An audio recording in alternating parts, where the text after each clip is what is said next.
pemirsa, kami kembali menyapa Anda dalam program yang menghadirkan beragam informasi yang menarik. Saya Tiur Maida Hernata akan menemani Anda dalam program kali ini. Sejak sepekan menjelang Ramadan, kenaikan harga sejumlah bahan pokok terjadi di sejumlah pasar tradisional di Jakarta, salah satunya Pasar Kramat Jati, Jakarta Timur. Kenaikan harga bahan pokok ini diprediksi akan terus terjadi hingga Lebaran.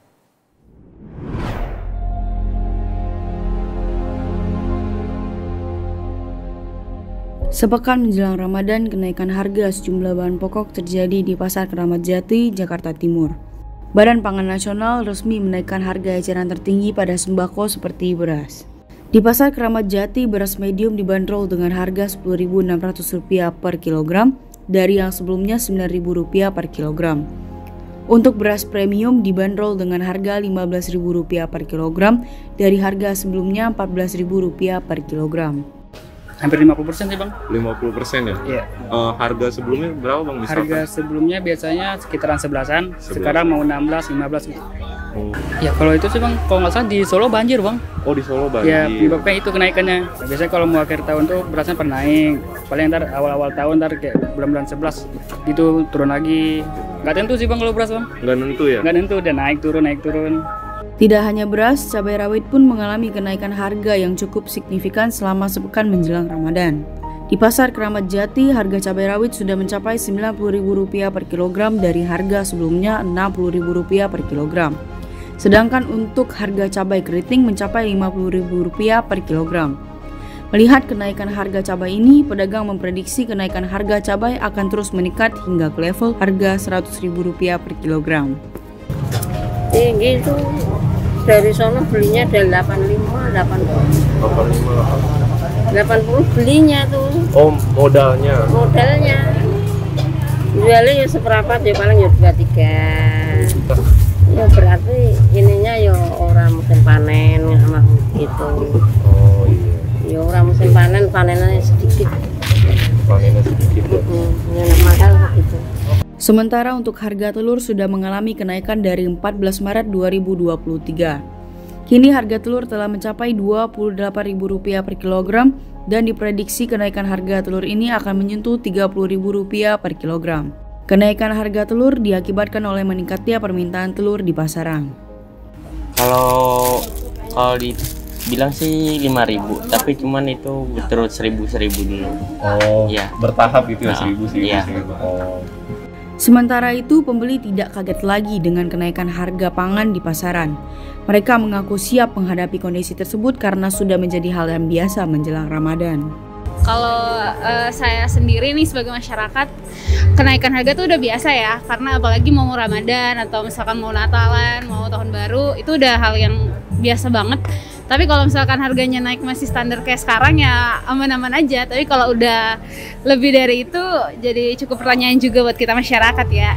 Kenaikan harga tidak hanya dialami oleh beras, cabai, dan telur saja. Beberapa bahan pangan seperti bawang merah, bawang putih, dan lain sebagainya pun ikut naik menjelang bulan Ramadan sampai dengan Hari Raya Lebaran. Dari Pasar Kramat Jati, Vanessa dan tim melaporkan.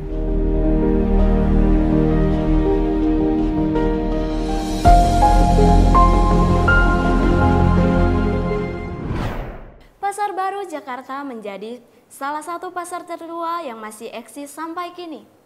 Pasar Baru juga menjadi sebuah pusat wisata bagi pecinta kuliner legendaris di wilayah ibu kota.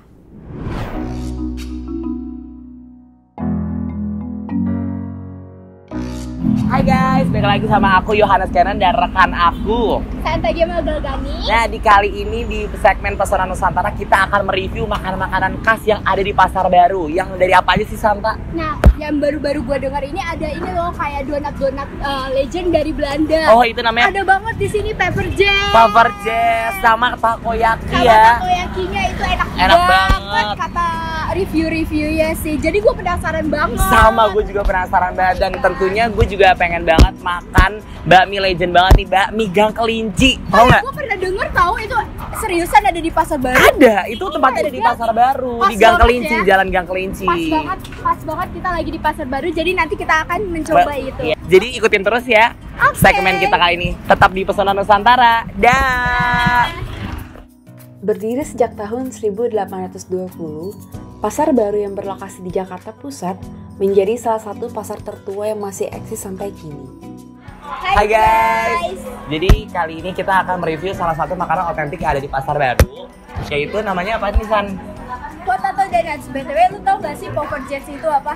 Poverjes itu adalah pancake khas Belanda yang dibuatnya sama persis banget, bahannya kayak pembuatan donat, tapi dia bentuknya seperti pancake khas Belanda. Pembeli dan tanya-tanya. Oke. Kakak, kita mau beli dong, mau nyoba Poverjesnya satu sama takoyakinya satu ya, Kak? Oke, takoyakinya pedas nggak? Nggak usah pedas kita. Biasanya kalau pakai selain strawberry, blueberry atau coklat? Di mix aja bisa. Di mix bisa. Oke. Terima kasih. Bakmi Gang Kelinci sudah ada sejak tahun 1957 dan selalu menjadi tujuan wisatawan sampai kini. Pilihan menunya beragam, dimulai dari aneka bakmi, kue tiaw, bihun, dan aneka makanan Chinese yang halal. Menu unggulannya ada bakmi spesial aka, bakmi spesial ayam cah jamur, gohyong udang, ifumi, capcay, ayam goreng mentega, dan ayam kuyuk. Oh, jadi ini ya namanya bakmi Gang Kelinci itu? Iya, ini bakmi Gang Kelinci. Kalau misalnya kita ke pasar baru, harus banget ke sini karena ini bakmi legend banget di pasar baru. Berarti otentiknya pasar Otentik baru banget. ini ya. Wow. Harus banget. Dan ini halal loh. Jadi siapapun yang bisa ke sini. Udah halal. Iya, wah, dia nggak ada kandungan babinya. Iya. Ya. Jadi siapapun yang mau makan di sini bisa. Oke. Gitu. Berarti kurang afdol kalau nggak ke pasar baru kalau nggak nyobain Bakmi Kelinci gitu. Jadi kita coba aja dulu yuk. Iya, rasanya yuk. kayak gimana. Langsung masuk aja. Penasaran banget, Iya, yuk. sumpah. Langsung masuk yuk.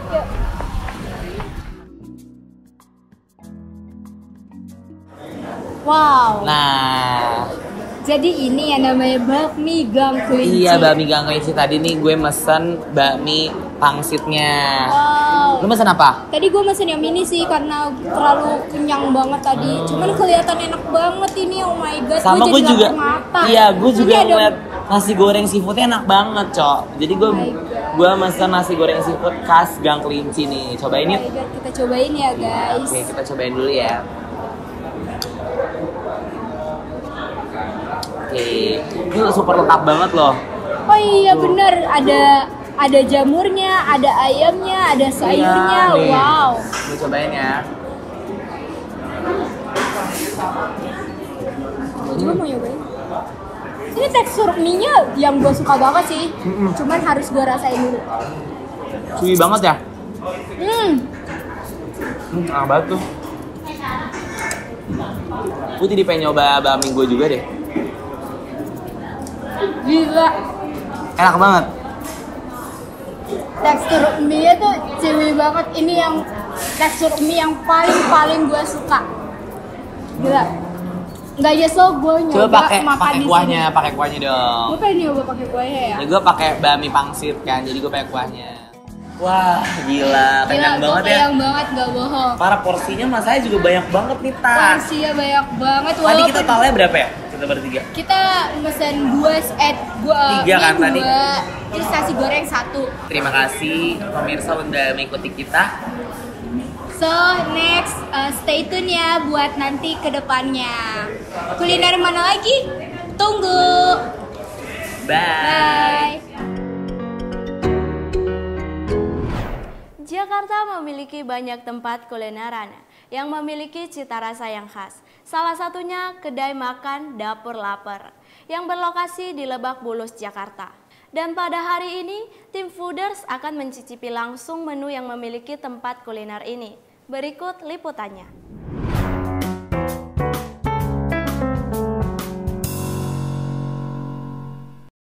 Halo Fooders, sekarang kita berada di Dapur Lapar. Nah, Dapur Lapar ini berlokasi di Jalan Karangtengah Raya, Jakarta Selatan. Tanpa berlama-lama Fooders, yuk masuk.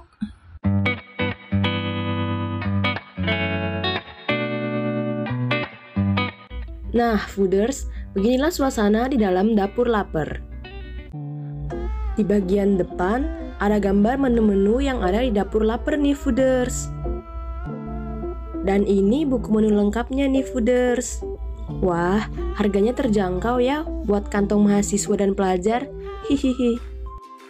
Proses memasak di dapur lapar ini bersih ya Fooders. Terlihat yang memasak mengenakan sarung tangan. Jadi Fooders tidak perlu khawatir makanannya higienis atau tidak. Proses memasaknya pun juga tidak lama. Wah, terlihat lezat bukan? Jadi nggak sabar nih buat mencicipinya. Kira-kira kapan aja sih dapur lapar ini ramai pengunjung? Dan apa menu bestsellernya ya? Yuk kita cari tahu. Kalau weekday sekitar makan siang sama pulang kerja. Kalau weekend dari opening sampai closing juga suka rame sih. Menu paling bestseller di dapur lapar ini kayak bakmi, seperti bakmi katsu, bakmi mie grill, sama bakmi komplit sih. Oke. Jadi Fooders, makan yang santap dapur lapar ini adalah bakmi ayam mie grill dan ditemani dengan sarsa padilla badak. Yuk Fooders, mari kita santap. Wah, ini garlic dan chili oilnya kelihatan enak Fooders. Delicious. Dapur lapar juga punya Instagram nih Fooders. Jadi kalau makan di dapur lapar, Fooders bisa langsung tag Instagramnya ya. Makanan sudah saya santap dan saya Jennifer Sagara-gara dari Foodalisis. Sampai jumpa, bye-bye Fooders.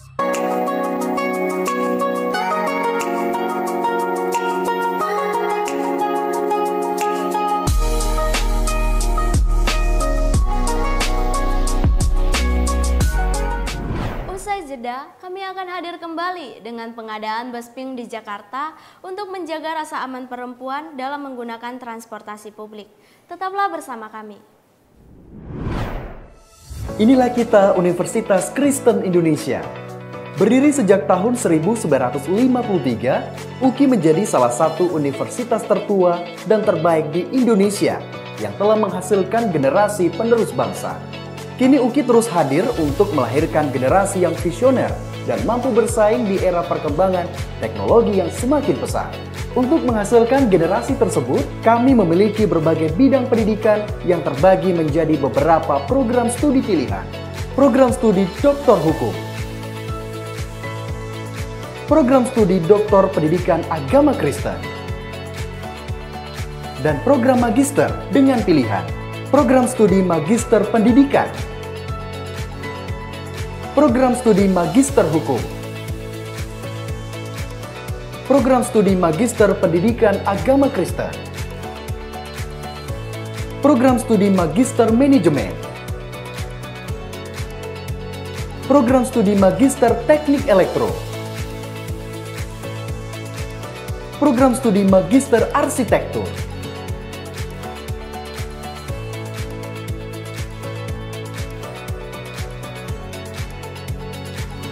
sedangkan untuk program sarjana, kami memberikan pilihan-pilihan untuk generasi yang ingin menjadi tenaga pengajar, seperti Fakultas Keguruan dan Ilmu Pendidikan, program studi Bimbingan Konseling,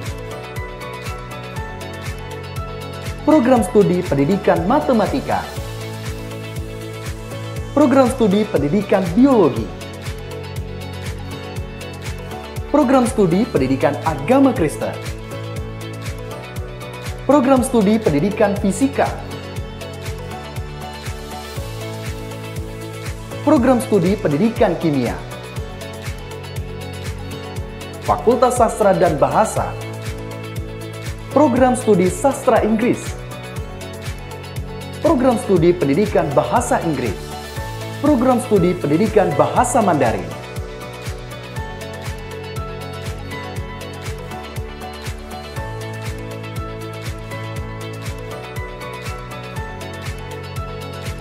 Fakultas Ekonomi dan Bisnis, program studi Manajemen,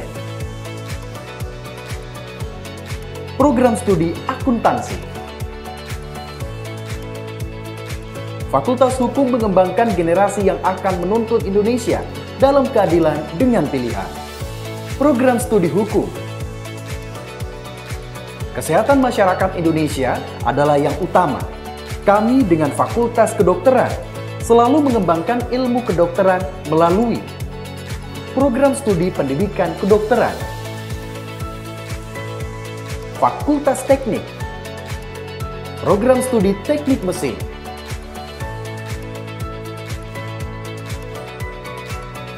Program studi Teknik Elektro.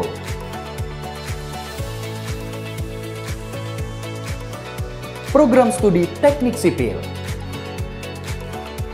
Program studi Arsitektur.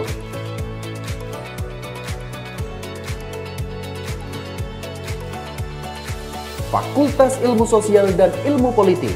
Program studi Hubungan Internasional. Program studi Ilmu Komunikasi. Program studi Ilmu Politik.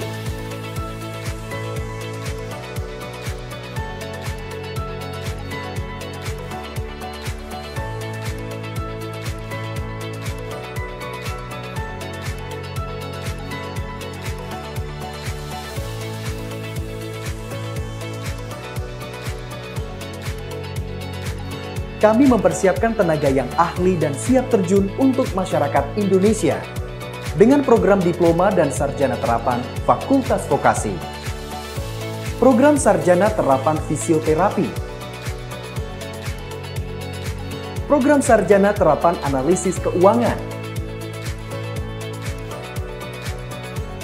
program studi keperawatan,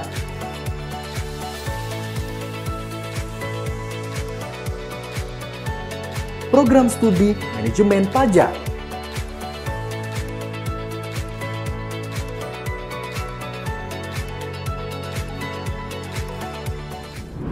Baik pemirsa, kasus pelecehan seksual pada transportasi publik kian merajalela di ibu kota. Untuk itu, pemerintah Provinsi DKI Jakarta menambah puluhan armada baru Besping untuk menjaga rasa aman perempuan dalam menggunakan transportasi publik. Baru-baru ini kita melihat kehadiran Besping Transjakarta menjadi sorotan bagi publik, terutama bagi perempuan karena merasa aman dan diyakini bisa terbebas dari tindakan pelecehan seksual. Sebab Besping ini seluruhnya diisi oleh perempuan, mulai dari supir hingga pramusapa bis. Kalau respon sih adanya Besping ini sangat cukup banget ya, maksudnya itu secara kan kita kan perempuan, jadi kayak hanya lebih terjaga aja gitu, dan pastinya sangat meminimalisir pelecehan.